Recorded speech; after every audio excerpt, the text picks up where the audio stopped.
Shalom Elohim dan salam hormat buat ketiga pribadi yang kudus yang telah turun ke tengah-tengah dunia ini. Roh Bapa Yahweh dalam diri Pak Eman Lahagu, Roh Tuhan Yesus Kristus dalam Aditya Nugrahanto, Roh Kudus, Roh Kebenaran dalam mempelai yang terpilih, terexcellent dan tercantik di hati Bapa Yahweh, Ibunda Fe Hamdani. Shalom Elohim, para malaikat Tuhan, para saksi-saksi syurganya, mempelai-mempelai dan semua orang kudusnya, dan semua anak-anak Tuhan dimanapun kalian berada. Dalam video kali ini, sekali lagi dengan kerendahan hati, saya ingin menyaksikan kesaksian mimpi saya. Sebelum saya menceritakan kesaksian mimpi saya, mari kita baca kebenaran firman Tuhan di dalam kitab Yehezkiel bab 34 ayat 1 hingga 6. Demikian firman Tuhan. Tuhan gembala Israel yang baik melawan gembala-gembala yang jahat. Lalu datanglah firman Tuhan kepadaku, hai anak manusia, bernubuatlah melawan gembala-gembala Israel. Bernubuatlah dan katakanlah kepada mereka, kepada gembala-gembala itu, beginilah firman Tuhan Allah. Celakalah gembala-gembala Israel yang mengembalakan dirinya sendiri. Bukankah domba-domba yang seharusnya digembalakan oleh gembala-gembala itu? Kamu menikmati susunya, dari bulunya kamu membuat pakaian, yang gemuk kamu sembelih. Tetapi domba-domba itu sendiri tidak kamu gembalakan, yang lemah tidak kamu kuatkan, yang sakit tidak kamu obati, yang luka tidak kamu balut, yang tersesat tidak kamu bawa pulang, yang hilang tidak kamu cari, melainkan kamu injak-injak mereka dengan kekerasan dan kekejaman. Dengan demikian, mereka berserak oleh karena gembala tidak ada, dan mereka menjadi makanan bagi segala binatang di hutan.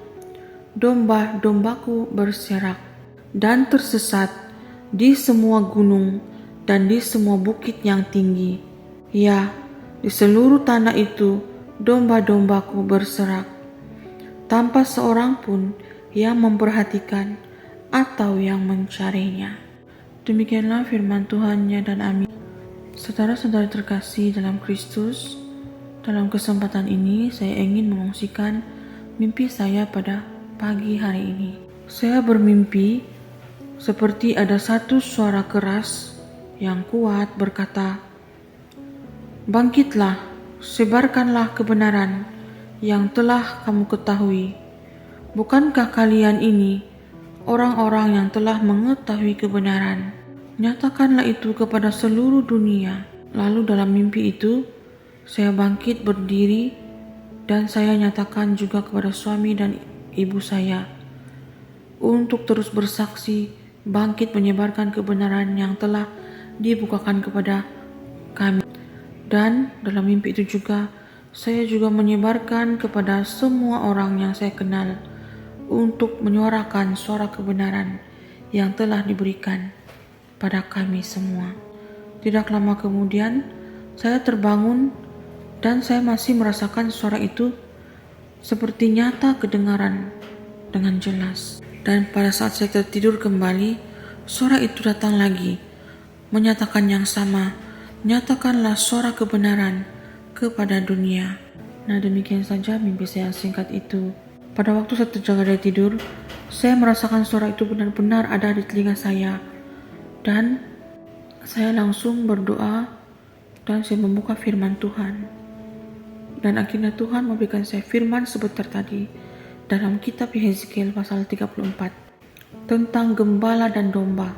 Ketika saya merenungkan firman Tuhan itu, saya seperti diingatkan kembali oleh Tuhan agar tidak menjadi seperti gembala-gembala Israel yang tidak mempedulikan domba-dombanya. Siapakah gembala-gembala Israel itu yang dimaksudkan dalam firman Tuhan?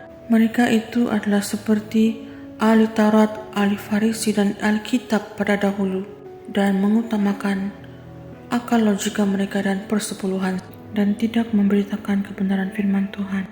Dan juga gembala-gembala yang lebih dulu mementingkan dirinya sendiri berbanding memperhatikan domba-dombanya. Saudara-saudari terkasih dalam Kristus, secara pribadi saya juga hanya manusia berdosa yang paling hina di hadapan Tuhan. Saat saya diberikan mimpi ini dan firman Tuhan, saya diingatkan untuk terus bersaksi bagi Tuhan, menyatakan kebenaran yang telah dibukakan pada saya. Dan ketika menyampaikan kebenaran firman Tuhan itu, Tuhanlah akan bekerja ketika itu. Kita ini hanya alatnya sahaja untuk menyampaikan suaranya pada dunia. Allah yang sendiri akan berperang melawan si jahat itu untuk mendapatkan kembali domba-dombanya yang telah hilang dan tersesat darinya. Sekali lagi, saya ingin menyatakan kabar sukacita kepada semua anak-anak Tuhan di dalam dunia ini. Tuhan Yesus telah datang kedua kalinya. Dia telah datang seperti pencuri pada beberapa tahun yang lalu, ketika banyak pelita anak-anaknya terpadam. Makanya orang tidak melihat dia datang ketika itu, yaitu zaman pandemik itu terjadi. Zaman virus itu merusakkan dunia, menakutkan dunia. Kedatangan Tuhan Yesus kedua kalinya sudah terjadi bersama para malaikatnya di awan-awan, yaitu di dimensi roh.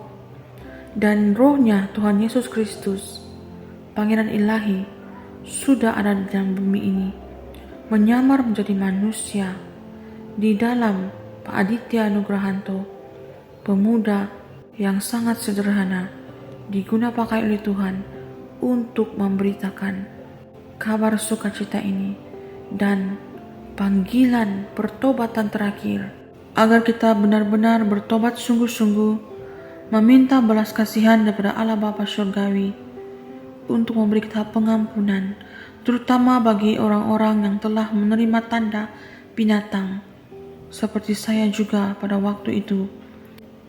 Hanya oleh karena belas kasihan Tuhan, saya masih ada pada saat ini. Ketiga pribadi ilahi sudah ada dalam dunia ini, menyamar menjadi manusia yang sangat sederhana.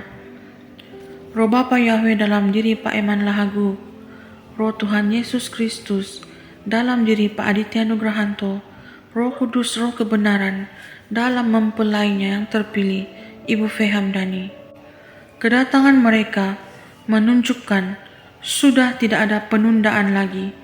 Waktu sudah semakin urgent sebelum Bapa Surgawi menutup dunia ini, karena Dialah sang pemegang waktu itu sendiri. Tuhan itu begitu mengasihi domba-dombanya, umat-umatnya yang telah tersesat, terpesong, terjerat. Karena itu Dia menyuruh para saksi surganya, orang-orang yang telah melihat kebenaran, untuk terus bersaksi, agar lebih ramai anak-anak Tuhan kembali kepada Bapa, bersujud, berdoa, memohon pengampunan daripada Dia. Ayo saudara-saudari terkasih dalam Kristus, sekiranya kalian mendengar seruan pertobatan, suara kebenaran, janganlah mengeraskan hatimu. Terimalah itu dengan kerendahan hati, dengan berpuasa, berdoa, dan tanyalah pada Tuhan, agar selubung-selubung hitam yang menutup mata dan hati kita selama ini dibukakan, dan teruslah berjuang mencari perkenanannya dan sujud di bawah kakinya. Demikian saja kesaksian, mimpi, dan kebenaran firman Tuhan yang dapat saya sampaikan. Segala kelemahan, kekurangan adalah dari diri saya sendiri. Segala kemuliaan hanya bagi Allah kita yang perkasa, Tuhan Yesus Kristus, Raja segala raja.